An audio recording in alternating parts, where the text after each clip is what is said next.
39 al 42. Y muchos de los samaritanos de aquella ciudad creyeron en él por la palabra de la mujer, que daba testimonio diciendo: me dijo todo lo que he hecho. Entonces vinieron los samaritanos a él y le rogaron que se quedase con ellos, y se quedó allí 2 días. Y creyeron muchos más por la palabra de él, y decían a la mujer: ya no creemos solamente por tus dichos, porque nosotros mismos hemos oído y sabemos que verdaderamente este es el Salvador del mundo, el Cristo. Muy bien. La última vez que estuvimos acá, el domingo pasado, nos enfocamos en la conversación que tuvo Cristo con los apóstoles, ¿verdad? Hablando Cristo, poniendo de ejemplo la siembra, ¿verdad? Y él dijo que los campos ya estaban blancos para la cosecha. Pero un poquito más antes de eso, cuando Cristo evangeliza a la samaritana y le dice Cristo todo lo que ella ha hecho, ella se sorprende y dice que el Mesías habría de venir. Entonces Cristo le contesta: yo soy el Mesías. Ella, de contenta, deja ahí el cántaro en el pozo y se va, ¿verdad?, a contarle a sus vecinos, ¿verdad? Dice un comentarista que el primero que buscó fue a su pareja con la que vivía actualmente, ¿verdad? Puede ser que sí, puede ser que no, ¿verdad? Y la verdad que así termina, o así dice el versículo, que la mujer se fue, que la mujer dijo: venid, ved a un hombre que me ha dicho todo cuanto he dicho. ¿No será el Cristo?, dice ella, haciendo una pregunta capciosa. Después viene la conversación de Cristo con los apóstoles y luego llegamos al versículo 39. O sea, si su Biblia es como la mía, el 39 está como sumidito. Eso significa que se va a comenzar a narrar algo diferente a lo que antes se estaba diciendo. Entonces, eso nos lleva al versículo 39, después de la plática de Cristo con los apóstoles. Y muchos de los samaritanos de aquella ciudad creyeron en él por la palabra de la mujer, que daba testimonio diciendo: me dijo todo lo que he hecho. ¿Fueron salvos esos samaritanos? Han venido con poca energía ustedes, ¿verdad? Con la pila así como a 25 quizás, o a 10. ¿Fueron salvos estos samaritanos? Sí. ¿Por qué? Porque creyeron, ¿verdad?, por la palabra de la mujer, que daba testimonio: me dijo todo lo que he hecho. Probablemente les he dicho varias veces que toda la conversación no está en la Biblia. Posiblemente Cristo dijo algunas cosas más muy íntimas de ella, ¿verdad?, que la convencieron de que ese hombre no era un hombre común y corriente, era el Hijo de Dios, era el Mesías.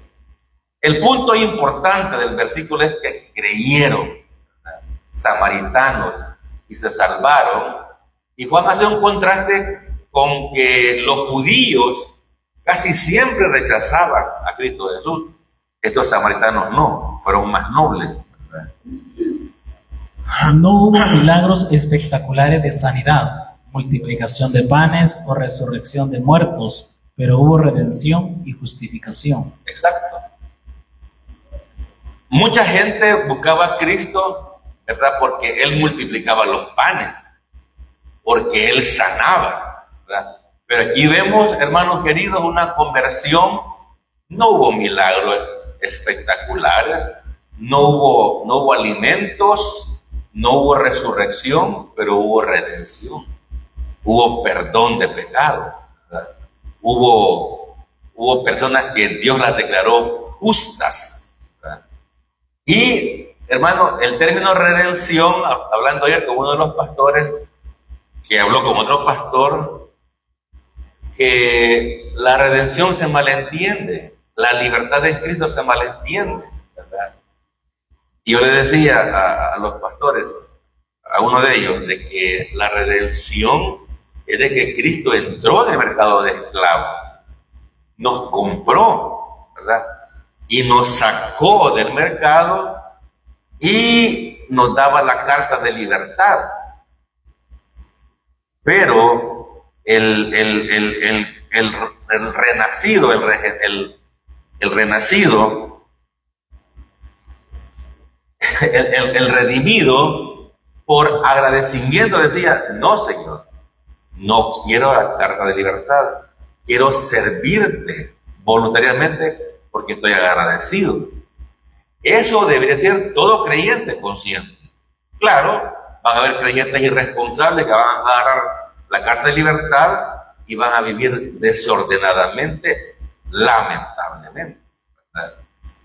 Entonces, hubo redención y hubo justificación. Cristo vino a las ovejas perdidas de Israel, pero el Evangelio es para toda la humanidad, publicanos, samaritanos, mujeres sirofenicia, soldados romanos, etc. Ajá. Claro, si usted ha leído los evangelios, usted va a ver que hubo una mujer sirofenicia, hubieron soldados romanos salvados por la gracia de Dios. O sea que a eso vino Cristo. Y ahora nos ha dejado a nosotros ese encargo de llevar el mensaje del evangelio a otras personas. Juan 4:40. Entonces vinieron los samaritanos a él y le rogaron que se quedase con ellos, y se quedó allí 2 días. ¿Estaban agradecidos estos samaritanos? Sí. ¿Querían oír más de la palabra de Dios? Sí. ¿Verdad? Y posiblemente una de las enseñanzas más importantes que Cristo les ha de haber enseñado es de que el Antiguo Testamento no constaba solamente de los cinco libros de Moisés, que los samaritanos aceptaban como palabra de Dios, ¿verdad? No se sabe cuál fue la enseñanza, pero ¿qué pasó? Ellos le pidieron que se quedara, querían oír más palabra de Dios. ¿Estaban agradecidos? Claro que sí, ¿verdad? Claro que sí. Y Cristo accedió y se quedó 2 días. ¿Y qué pasó en Gadara?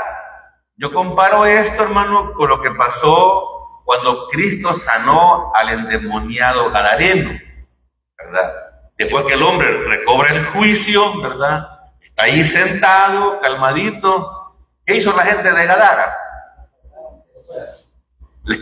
Le rogaron, como dice el hermano Gabriel, le rogaron. ¿Y qué tenemos en el versículo? Lucas 8:37.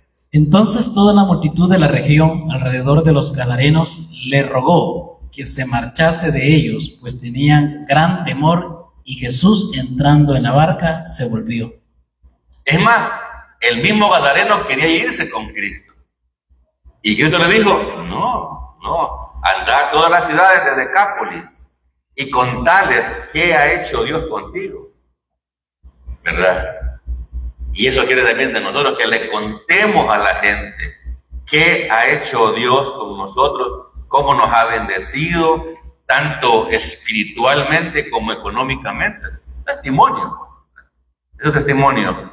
¿Qué se quedó haciendo Jesucristo? Eso. ¿Qué les habrá enseñado?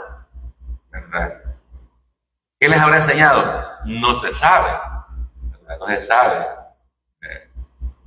¿Habrá hablado de su crucifixión? ¿Habrá hablado del libro de Salmos? La cuestión es de que creyeron y se salvaron. Hermano, yo en la mañana hacía una reflexión hablando de la vida cristiana, ¿verdad? Y que es importante, es muy importante que busquemos las cosas de Dios. Mira, esta gente de Gadara, pues, no estaba agradecida porque Cristo había sanado a ese hombre violento, pues, ¿verdad? Endemoniado. Claro, vieron la pérdida de dinero. Algunos creen, hay discusión, algunos creen que estos gadarenos, unos dicen unos comentaristas, que no eran judíos porque estaban criando cerdos. Pero hay otra posición que dice que sí eran judíos, ¿verdad? Y que eran rebeldes y desobedientes y estaban criando cerdos. Yo creo que eran judíos, ¿verdad? Interesados solamente en las cosas materiales. Y cuando vieron que los cerdos se ahogaron, se enojaron, ¿verdad? Tuvieron una pérdida económica. Entonces, Cristo, no te queremos aquí, vete, vete. Porque la gente valora más, alguna gente valora más las cosas materiales, ¿verdad? Entonces, el salmista nos dice lo siguiente, hablando de buscar las cosas de Dios. Perdón. Hey. Ya entendí. Ya les prediqué todo. Ya les prediqué todo. Estamos en el 53. Estoy muy lejos. Permítame.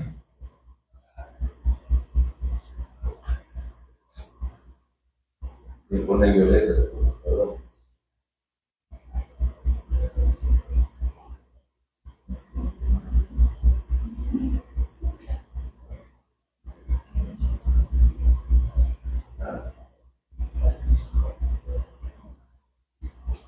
Sí.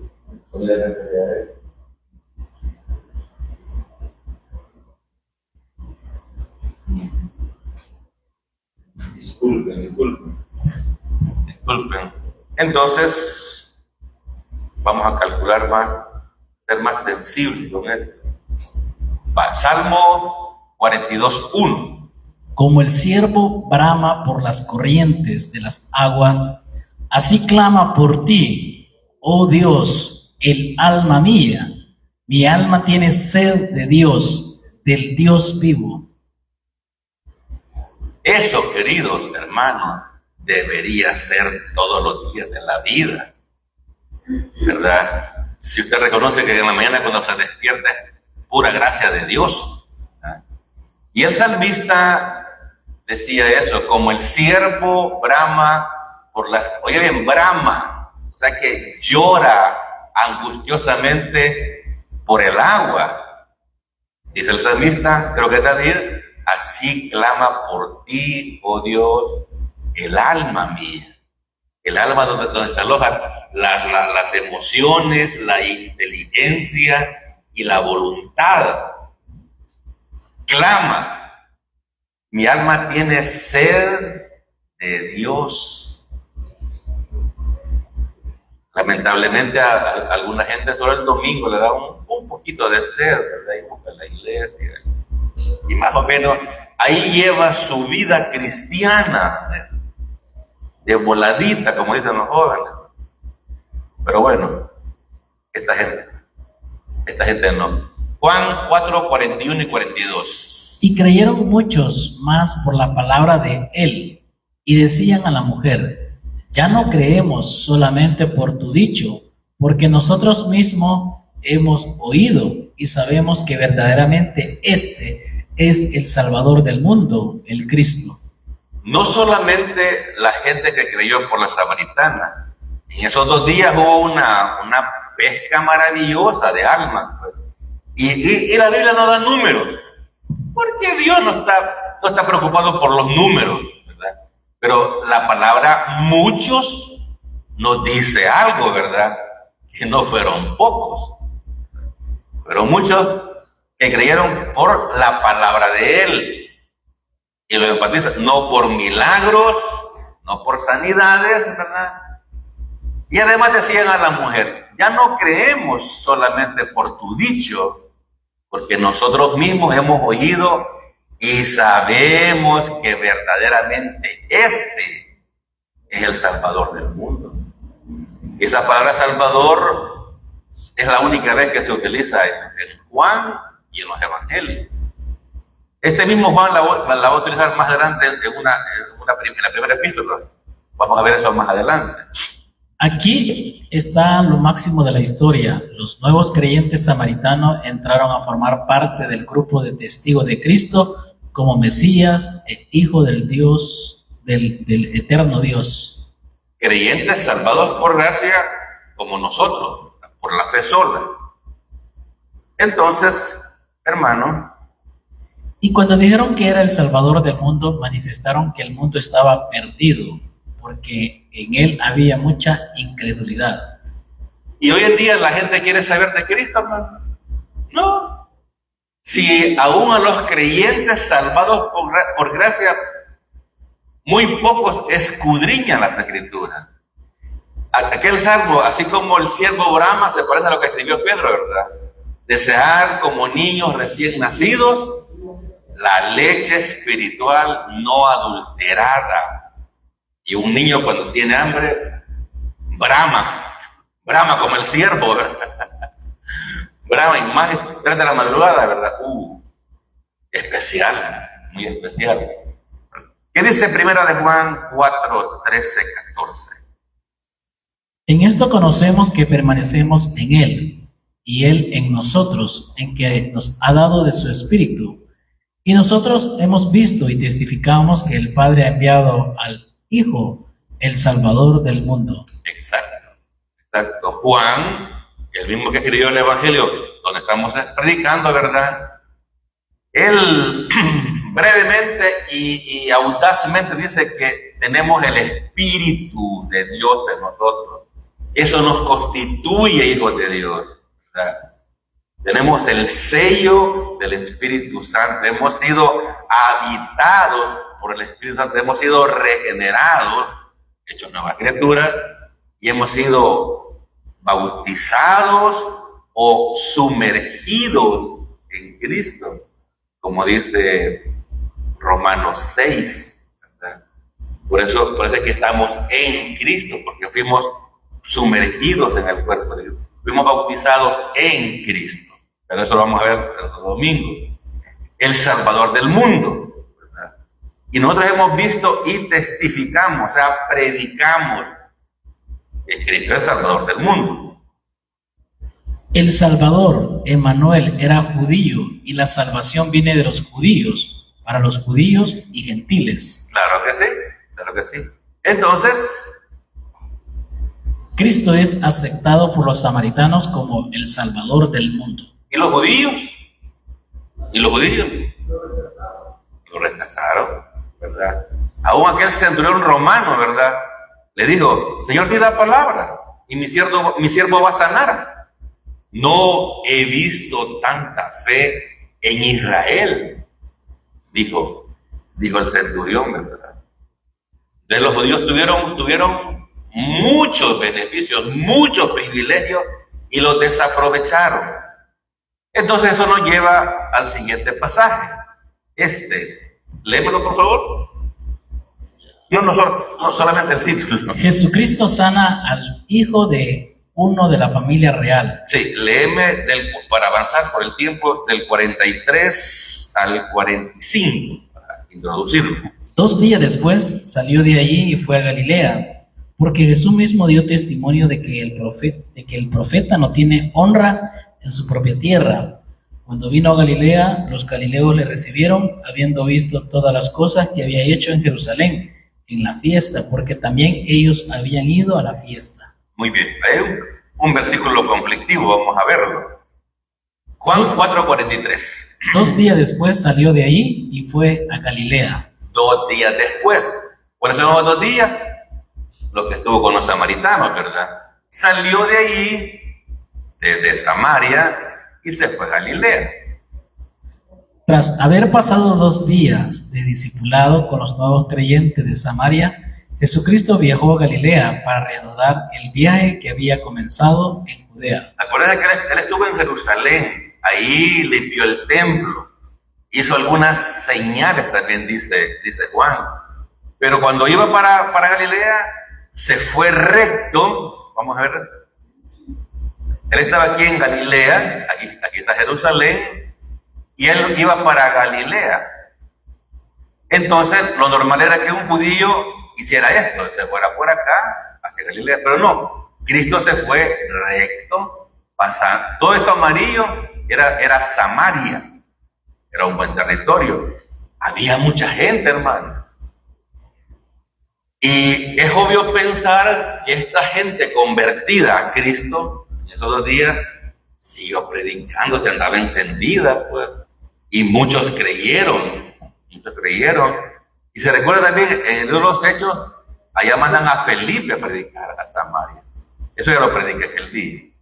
Entonces, hermanos, se va para Galilea.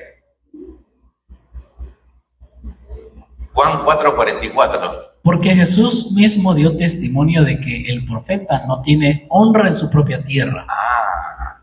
Y esta es una frase que a veces mucha gente la usa, ¿verdad?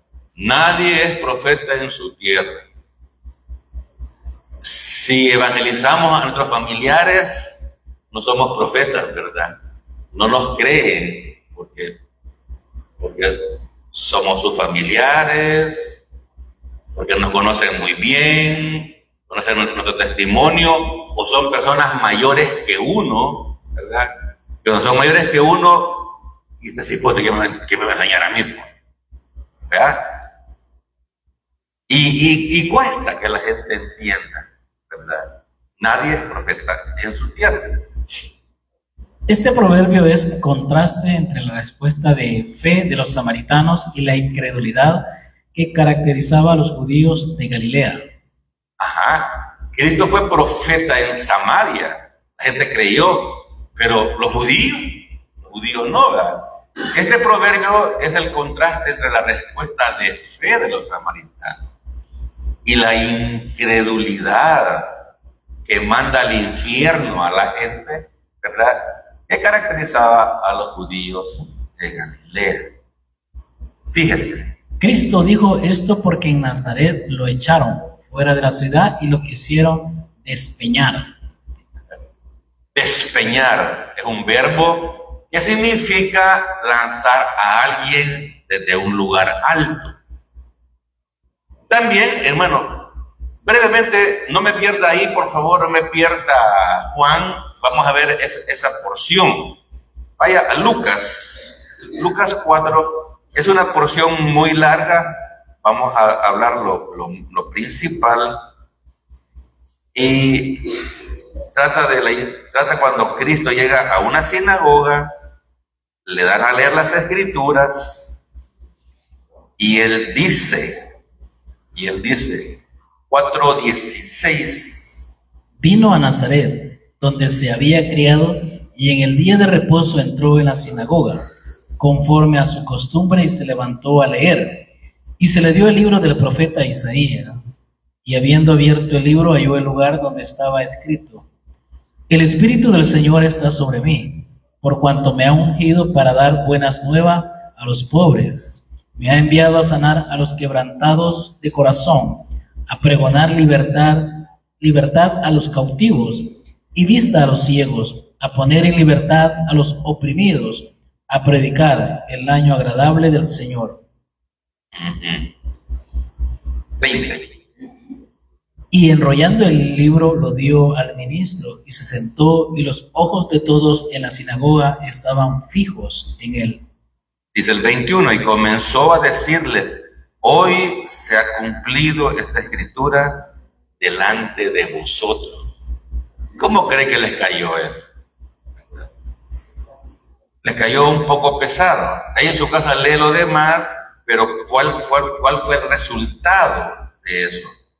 Versículo 28 al 30. Al oír estas cosas, todos en la sinagoga se llenaron de ira, y levantándose le echaron fuera de la ciudad, y le llevaron hasta la cumbre del monte sobre el cual estaba edificada la ciudad de ellos, para despeñarle.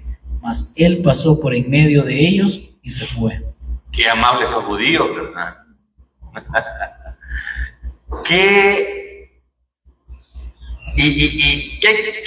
¿Quiénes eran estos individuos en la sinagoga, hermano? Eran religiosos legalistas. Los que mataron a Cristo fueron religiosos legalistas que les molestan las cosas de Dios, las cosas apegadas a las Escrituras. Pues. Miren, ahí estaba el Señor mismo y le dice, esta profecía se está cumpliendo ahorita. No creyeron y querían asesinarlo. De hecho, eso era prohibido porque Roma lo gobernaba. Por eso los líderes del judaísmo fueron a acusar a Cristo ante las autoridades. Esto era más violento, hermano. Esto querían matarlo ya. Por eso a veces Cristo salía de Judea. Porque no, aquí estamos en Nazaret, pero en Judea, hermano, eran más violentos. Y en Galilea era una región de gente humilde, de gente sencilla, a tal grado que 11 de los 12 apóstoles eran de Galilea. Era gente más sencilla. Obviamente la gente en Judea era la capital, ¿verdad? Era gente engreída, era gente intelectual. Muy bien, sigamos. Nadie es profeta en su propia tierra por causa de la ignorancia, el orgullo humano y la incredulidad. Sí. Y hermano, y ese defecto de carácter llamado orgullo, hermano, nos mete en problemas. Tanto en la familia, en el matrimonio, en nuestra relación con Dios, hombre, nos mete en problemas gravísimos. Porque hay mucha gente que está predicando en púlpitos, gente con poco conocimiento bíblico, porque no va a sentarse a un seminario. Orgullo, cree que sabe. Eso, creen que saben Biblia, ¿verdad? O porque tienen una congregación numerosa, eso les da el aval de que ellos están bien. Esos que estudian ahí, unos 20 tienen. Y están equivocados. O sea, y aún nosotros como creyentes, yo como pastor, como he visto esa manifestación muchas veces en los miembros, muchos miembros de esta iglesia, muy buenos predicadores, muy buenos individuos, en un momento el orgullo los atrapó y se los devoró. Y ellos todavía no se dan cuenta que qué pasó con ellos. O sea, por eso Cristo dijo, aprendan de mí, que soy manso y humilde de corazón. Voy a ponerle un ejemplo. Si usted es un empleado de una empresa, usted baja la voz para hablar con los jefes. ¿Ya? Si usted es empleado de una empresa, usted no va a hacer lo que le ronca la gana. ¿Verdad? Nada más es una leve ilustración. Entonces, eso me lleva a... ¿Y cómo se manifiesta el orgullo humano? Vamos a ver. 8 maneras en que el orgullo se manifiesta. Ajá. Por eso muchos creyentes se quedaron estancados, hermano. Se quedaron estancados, como decía en la mañana, en sus traumas, en sus problemas personales, en sus temores. ¿Sí? Hay gente que tiene miedo y nunca supera ese miedo. O nunca se proponen superar ese miedo. Y el miedo paraliza. Miedo fue el que le dio Pedro cuando caminó sobre el agua. Y caminó. Pero cuando le dio el viento en la cara, ¿qué sintió? Temor, miedo. Y comenzó a hundirse. Y sabía que se iba a ahogar. Y Cristo lo salva físicamente. Y por eso dicen algunos que hay 365 versículos que hablan del temor, porque es algo que paraliza al ser humano. Dice, por ejemplo, le dice Pablo a Timoteo, Dios no nos ha dado espíritu de cobardía, sino de poder, amor y dominio propio. Si no es espíritu de poder, es que podemos hacer cualquier cosa para glorificar a Dios. Pero el temor a hablar en público. Y por eso a muchos hombres no les pasa por la mente predicar en esta iglesia. Oh, que me da miedo. Bueno, ¿alguna vez les da temor leer la Biblia acá? Temor. Número 1. Tomar la gloria que Dios merece. ¿Sí? O sea, yo lo hago. Yo soy bueno para predicar, para cantar. 2. Confiar en sí mismo y despreciar a los demás. Hay gente en las iglesias con complejo de superioridad. Sí. Ese es orgullo, hermano. Es orgullo. Y todos somos hermanos, hijos de un mismo padre. Y tal vez no sabía que así se muestra el orgullo, pues. Tenemos amigos favoritos. Alardear de sus propios logros. Yo tengo esto, yo tengo aquello, yo tengo esto otro. Vivir en una manera independiente de Dios. Sí, se congregan, ¿verdad? Pero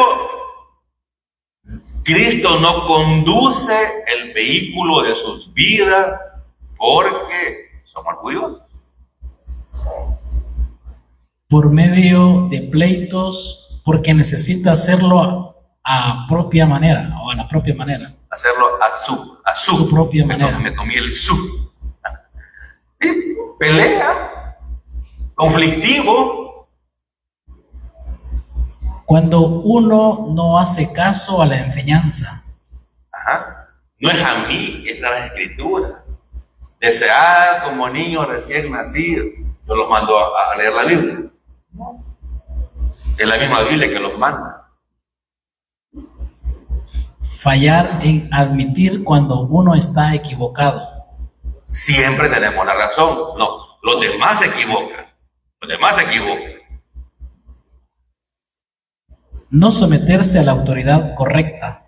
Es que mire, hermano, los humanos somos bien lindos, pero bien profundos para ver los errores de las demás personas. Hasta lo describimos a colores, fíjense, pero no vemos nuestros propios errores. Bien vemos la paja que está en el ojo ajeno. No vemos la venta de madera que tenemos en nuestro propio ojo. Debo de seguir Juan 4:45. Cuando vino a Galilea, los galileos le recibieron, habiendo visto todas las cosas que había hecho en Jerusalén en la fiesta, porque también ellos habían ido a la fiesta. ¡Salud! Hermanos queridos, y estas personas en Galilea recibieron o rechazaron a Cristo. ¿Lo qué? Y dice el versículo, no tenga miedo, hombre. Está hablando del miedo y usted tiene miedo. Lo recibieron. O sea, si lo recibieron, no lo rechazaron, ¿verdad? Y fueron salvos estos galileos porque recibieron a Cristo. ¿Qué pensás vos, Gio? Te veo con un signo de interrogación en la cara. ¿Fueron salvos estos galileos? ¿Ah? Una parte. No dicen que sí, no fueron todos, obviamente. No fue Galilea, ahí estaba Belén, estaba Nazaret, estaba Caná, Capernaum, eran. ¿Dónde llegó? Lo recibieron. Y eso quiero que ustedes aprendan a interpretar literalmente la Biblia, porque dice que lo recibieron. Pero, sorpresa, la mayoría de comentaristas que consulté, no. Porque Esto, o sea, o sea, no le aplican gracia, pues. No predican sabiendo cómo es el evangelio de la gracia de Dios. Lo dije en la mañana, que ni nosotros merecemos haber sido salvados. Y estos tíos se ponen muy estrictos, muy espirituales, ¿verdad? Y ellos creen que se ven espirituales porque descalifican a la gente.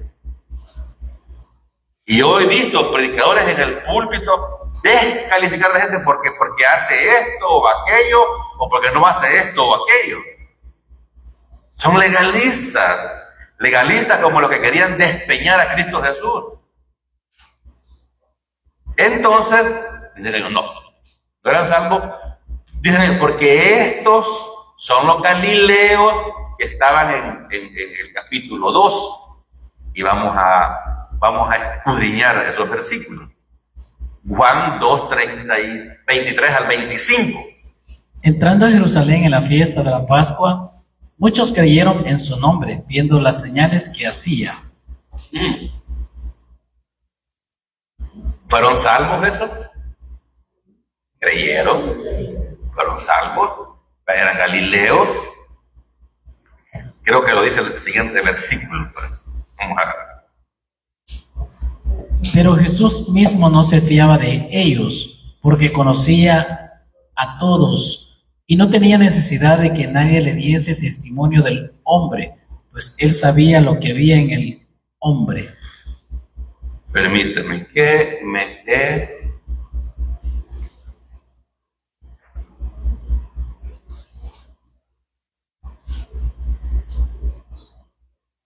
discúlpame que no observé algo. Juan 2.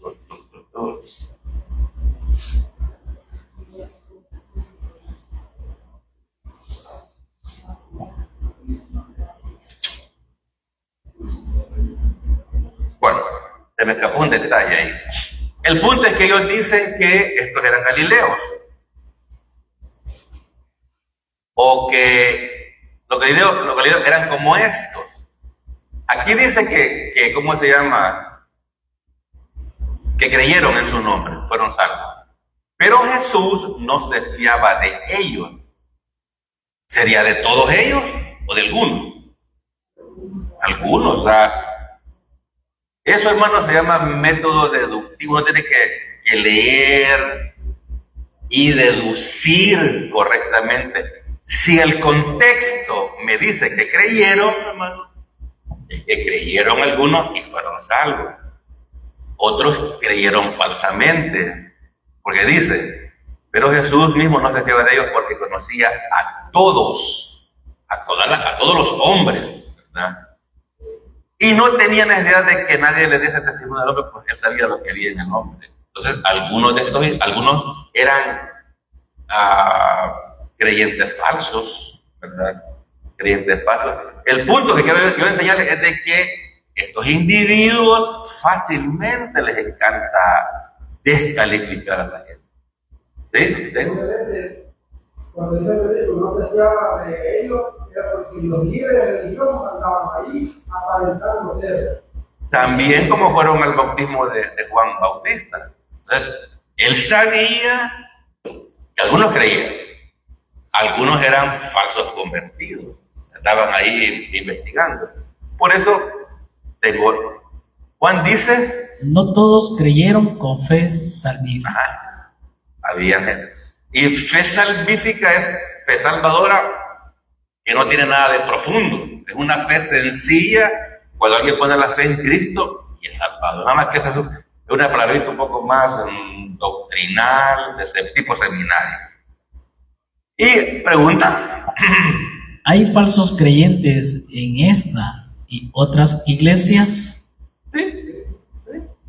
Por eso acá no nos confiamos.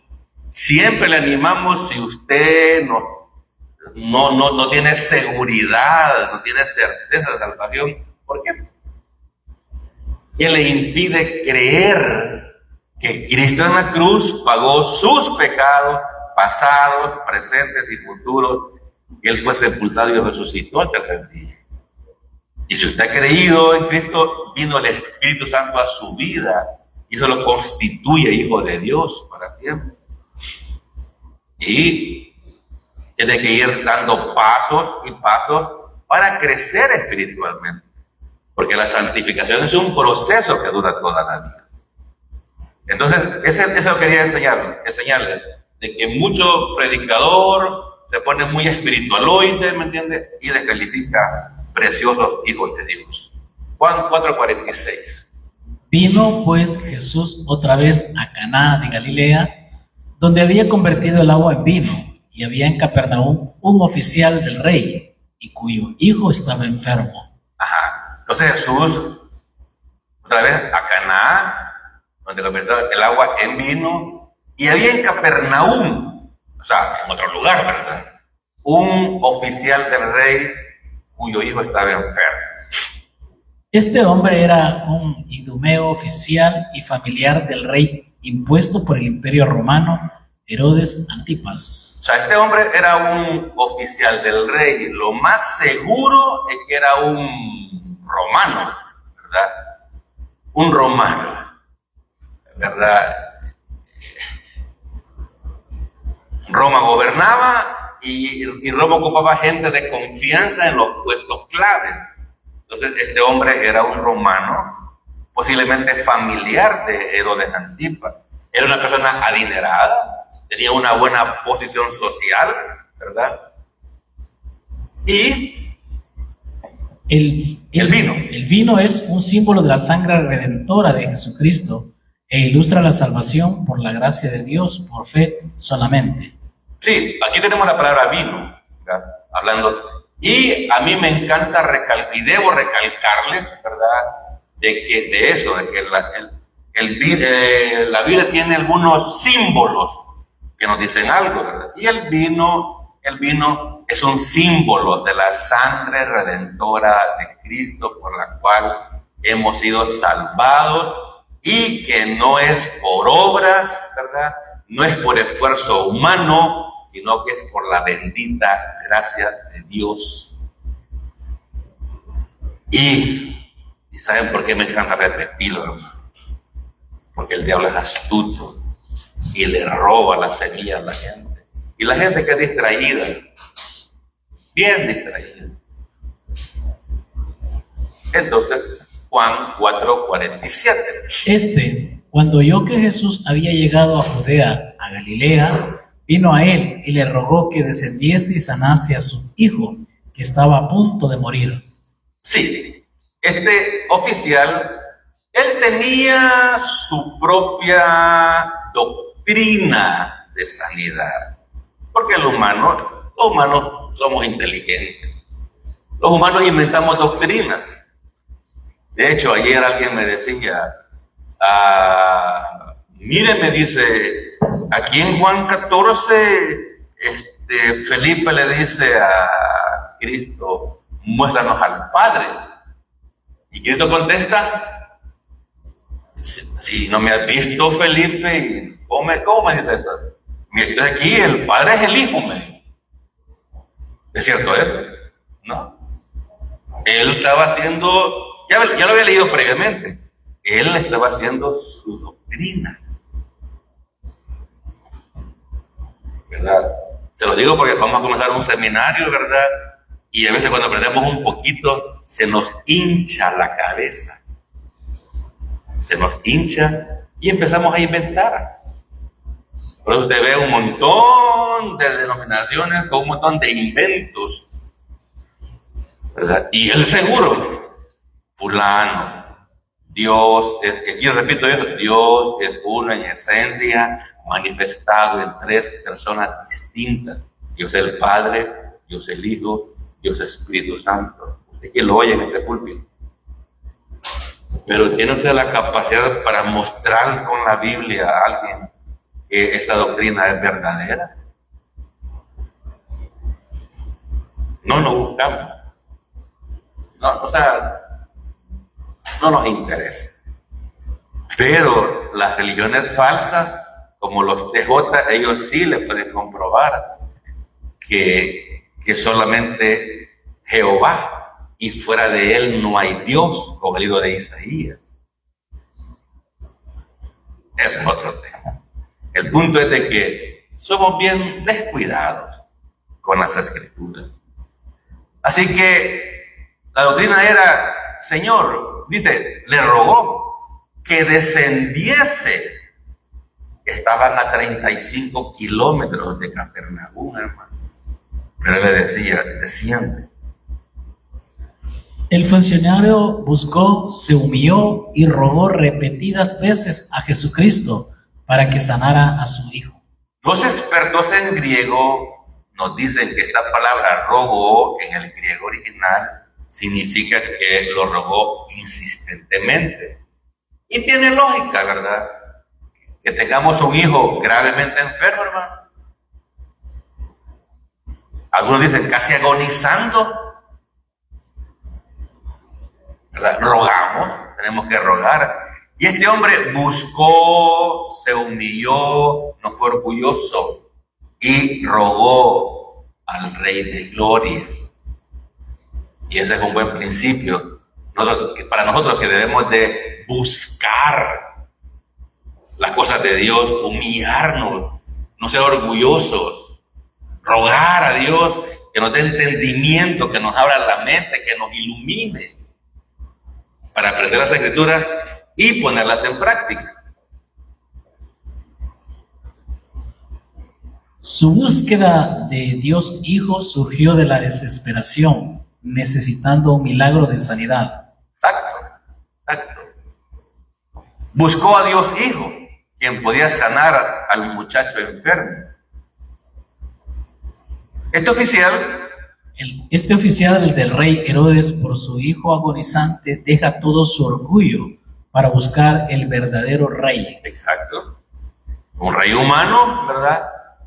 Entonces, que no puede sanar ni hacer milagros, tuvo que buscar al Rey de Reyes, Señor de señores, Dios de dioses. Juan 4:48. Entonces Jesús le dijo, si no viereis señales y prodigios, ¿no creeréis? Sí, eso está en plural.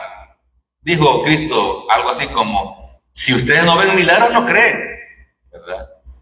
Y es que los humanos, con que somos lentos para aprender cosas de la Escritura y ejercer la fe, no es fácil, hermano. Esta actitud de incredulidad es normal o típica del ser humano pecador, caído y muerto espiritualmente. Miren, los humanos, hermano, o sea, la gente dice, es que así como dicen ustedes, por la salvación por fe sola es muy fácil. Es fácil realmente, hermano. No. O sea, que de tan fácil que es ejercer la fe en Cristo, que la gente no cree. Todavía, mira, por ahí anda mucha gente que cree que tiene que bautizarse para ser salvo. Mucha gente que va a iglesias cree que tiene que ser buen creyente para ser salvo.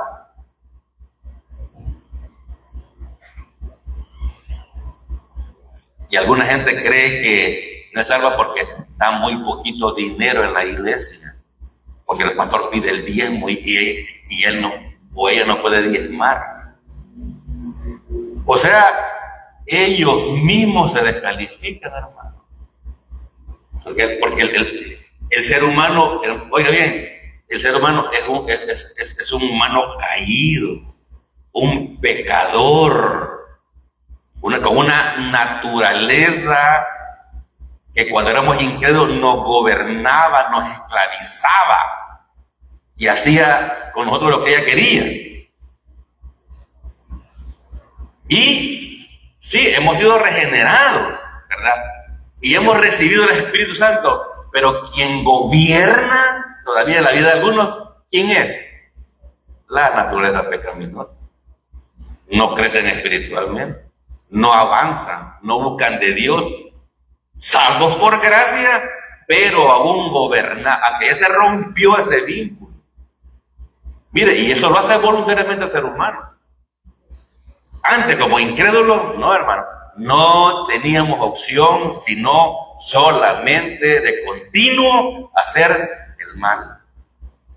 Cuando venimos a Cristo fue rota esa jerarquía que tenía la NP, ¿me entiendes? Y la hizo ineficaz. Entonces ahora podemos decidir nosotros si desobedecemos a Dios u obedecemos a Dios. Cada día, en cada momento. Es su decisión. Si usted es un creyente salvado por gracia. Si usted todavía está en Adán, no. Usted no puede gobernar su vida, no, hasta que nazca de nuevo, ¿verdad? Entonces, ¿verdad? Esta actitud de incredulidad es normal o típica del ser humano, pecador, caído, muerto en delitos y pecados, muerto espiritualmente. La incredulidad es un estorbo para aprender de la palabra de Dios y recibir bendiciones del Señor. Como el ejemplo que le puse de ese muchacho, ¿verdad? La gente lee la Biblia y no le cree a la Biblia, sino que ellos hacen decir, ¿verdad?, lo que ellos creen que la Biblia dice. Y eso es típico. Es típico de mucha gente que hace falsas doctrinas. Entonces, otra vez, hermano, la incredulidad es un estorbo para aprender de la palabra de Dios y recibir bendiciones del Señor. Nunca están aprendiendo. Bien, también la incredulidad es un estorbo para la sanidad física, corporal y mental. Sí. Yo la veo en la mañana, ¿verdad? De la sanidad mental. Y a veces a la gente le da pena tocar estos temas. Que son normales. Y como nunca los tocan, tienen temor, a la postre toman decisiones equivocadas. Aquí lo he visto con mucha gente, aún profesionales, gente preparada académicamente, tomar decisiones muy equivocadas por temor, porque nunca quisieron buscar de corazón las cosas de Dios, pero sí buscaban ansiosamente complacer su carne. Leí un comentarista que decía, cuando Cristo llegó a predicar a Samaria, y tiene lógica. Tiene lógica. Yo también he hecho esa deducción. Cuando fue Cristo a predicar a Samaria, dice este comentarista, se me escapa el nombre ahorita. ¿Quién lo dice? Y dice él que Cristo les atacó el pecado de inmoralidad sexual. Ustedes se fijaron, la mujer le habló, dice, a hombres. Y, ¿verdad? Y lo dice, ¿verdad? Ese comentarista, ¿verdad? Y yo también pienso, lo he predicado en este púlpito. Muchas veces, o sea, el pecado que más asedia a los hombres o los persigue es el pecado sexual. ¿Me entiendes? Y vemos casos en la Biblia: Sansón, David, Salomón, etc. Y es la única explicación que yo le doy en mi mente limitada, porque a veces unos hombres que han pasado por esta iglesia 28 años, hermano, nunca avanzaron. Probablemente sea por eso. Recuerdo un caso bien gracioso e ingenuo. Cuando estaba todavía el hermano Mario Contreras acá en la iglesia, en un tiempo se hacían peticiones, ¿se acuerdan? En unos papelitos. Y un hermano, yo creo que el hermano Mario no lo leyó, Nunca me lo comentó porque lo que estaba ahí era grave. Un hermano pidió oración para que le ayudáramos a dejar una relación de adulterio. Hasta hoy lo cuento eso. Eso pasó. Estaba vivo el hermano Mario, me imagino. Wow. Yo oré por esa persona. Como le digo, ¿verdad? Mucha gente tiene temor tocar estos temas. Yo oré. Él todavía con su esposa. ¿Me entiende? Él en su ingenuidad había puesto. Menos mal que el hermano no lo leía. No se regó, pues, no se regó. Entonces, hermanos queridos, hombres de Dios, tengan cuidado. Vean el ejemplo de Sansón. Tenía fuerza física, pero no fuerza espiritual. Entonces, hay un dicho que el diablo sabe más por viejo. Y si tenemos ejemplos en la Biblia de inmoralidad sexual, ¿qué nos quiere decir Dios, caballero? Que tengamos cuidado en esas áreas, porque el enemigo va a lanzar sus dardos precisos. La incredulidad es un estorbo para la salvación eterna por la fe solamente en Jesucristo. Sí, hay gente que está en iglesias y nunca se va a salvar. Juan 4:49. El oficial del rey le dijo: Señor, desciende antes que mi hijo muera. De Caná de Galilea a Capernaum habían 35 kilómetros. Sí, vamos a ver, vamos a correr. Juan 4:50. Jesús le dijo: Ve, tu hijo vive. Y el hombre creyó la palabra que Jesús le dijo y se fue. Dios Hijo satisfizo la demanda del Padre, angustiado al sanar a su Hijo. Con esto reveló no solo su simpatía, sino su maravillosa gracia. Era un extranjero, era un individuo miembro del imperio que lo estaba gobernando. Cristo no estaba amargado políticamente por el invasor, ¿verdad? Sana este muchacho, ¿verdad? Creo que aquí está una frase que está. El Padre pasa de una fe débil a una fe robusta. Ajá. Dice un comentarista que pasa de una fe imperfecta a una fe perfecta. Yo le puse mejor una fe débil. ¿Por qué, hermano? La fe débil se manifiesta en Señor, desciende, vamos a Capernaum, 35 kilómetros. Una fe débil, ¿verdad? Pero dice Cristo: ve, tu hijo vive. ¿Y usted qué hubiera hecho? No, mate, ya tu hijo está sano. Se necesitaba fe, ¿verdad? Dar la vuelta. Yo pago el Uber. Denny nos va a dar un precio especial.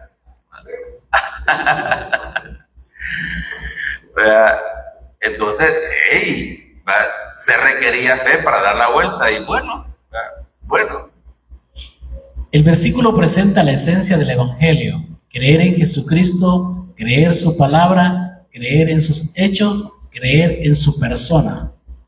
Y también cuando los siervos le dicen que ya el hijo está sano, no, pues ahí le cae el 20. Vamos a ver esto. Juan 4:51. Cuando ya él descendía, sus siervos salieron a recibirle y le dieron las nuevas, diciendo: tu hijo vive. Buenas noticias, ¿verdad? Juan manifestó desde luego su alta posición económica y su cargo, porque salieron los criados a encontrarle. Ya les dije yo, él era un hombre, un oficial romano, digamos, un ministro, ¿verdad? Familiar del gobernador, era una persona acaudalada económicamente. El Hijo Divino de Dios dio sanidad y vida al Hijo humano de un Padre terrenal. El Hijo Divino de Dios dio sanidad y vida al Hijo humano de un Padre terrenal. Juan 4:52. Entonces él les preguntó a qué hora había comenzado a estar mejor y le dijeron, ayer a las 7 le dejó la fiebre. Las 7 era la 1 de la tarde, para ellos las 6 era la primera hora del día. Entonces a esa hora estaba bien el muchacho. ¿Jesucristo solo puede sanar la fiebre? No, Él puede sanar toda enfermedad, ¿verdad? Porque a veces creen alguna gente por ahí, mire, ¿cómo manipulan las doctrinas en los púlpitos, ¿verdad? Mejor avancemos, terminemos. El padre entonces entendió que aquella era la hora en que Jesús le había dicho, tu hijo vive, y creyó él con toda su casa. ¿Y los siervos habrán sido salvos? Aquí es una pregunta interesante. El padre, obviamente animado, ¿verdad? Así como la mujer samaritana, ¿verdad? Llegó a la casa. El padre entonces entendió en aquella hora en que Jesús le había dicho, ve, y creyó él y toda su familia. ¿Habrán creído los siervos? Probablemente sí, probablemente no. ¿Verdad? Probablemente sí. Yo quisiera que en la gracia, predicando la gracia, uno quisiera que toda la gente se salvara, hermano. Ver gente tan buena en iglesias tan malas, a mí me da sentimiento. Gente bien arraigada a doctrinas absurdas. Entonces, no sabemos si los siervos fueron salvos. Con la sola palabra creyeron muchos samaritanos, mas con el milagro solo creyó la casa del oficial. ¿Sí? Si nos recordamos de la casa del carcelero de Filipos, ¿verdad? Era solamente su familia. Pero igual, el hombre llegó. ¿Y cuántos miembros había en esa familia? No lo sabemos, ¿verdad? Quizás era el niño menor que estaba enfermo, quizás habían hijos grandes, adultos, ¿verdad? Casados inclusive, no lo sabemos, ¿verdad? Pero sí, la Biblia se encarga de decirnos que el hombre creyó y fue salvo y predicó. Ese es el punto. Y le mostró a otros las buenas nuevas de salvación en Jesús de Nazaret. Eso es lo importante. Es el primer relato donde la fe de una persona afecta a toda la familia. Cornelio, Lidia, el carcelero de Filipo, Crispo y Estéfanas. Todos ellos cayeron en la bendición de cree en el Señor Jesucristo y serás salvo tú y tu casa. Entonces, no es que automáticamente los hijos y los nietos van a ser salvos. No. Hay que predicarles, ¿verdad? En la casa de Cornelio invitó a sus amigos, a sus familiares, otro hombre adinerado. Fíjense bien, Dios no hace acepción de personas. Si a veces la gente de escasos recursos es más orgullosa que la gente de dinero. Es más terca. Entonces, salvó a Cornelio, ¿verdad? Y los amigos de Cornelio eran gente pobre. No, eran adinerados, sus familiares. Lidia era una comerciante exitosa también, tenía una casa súper amplia, ahí nació la iglesia de Filipos y fue salvada por la gracia, ¿verdad? Bueno, el carcelero ya sabemos, ¿verdad? Tenía un trabajo humilde, puso la fe en Cristo y toda su familia fue salva. Y Crispo y Estéfanas, ambos eran de Corinto. En el tiempo que estaba siendo perseguida la iglesia, no les importó, creyeron ellos y su familia. Muy bien, vamos terminando. Esta segunda señal hizo Jesús cuando fue de Judea a Galilea. Fíjense que dice segunda señal, pero Cristo hizo más milagros. Ahí lo vimos que en el capítulo 2 hizo varios, pero estos milagros, o sea, hablan más de que Cristo era el Mesías esperado por Israel. ¿Entienden? Ese era el mensaje que se quería dar. Bien, hermanos, vamos a orar. Ahí ese es el último versículo. Padre, te damos gracias, Señor, por esta reunión.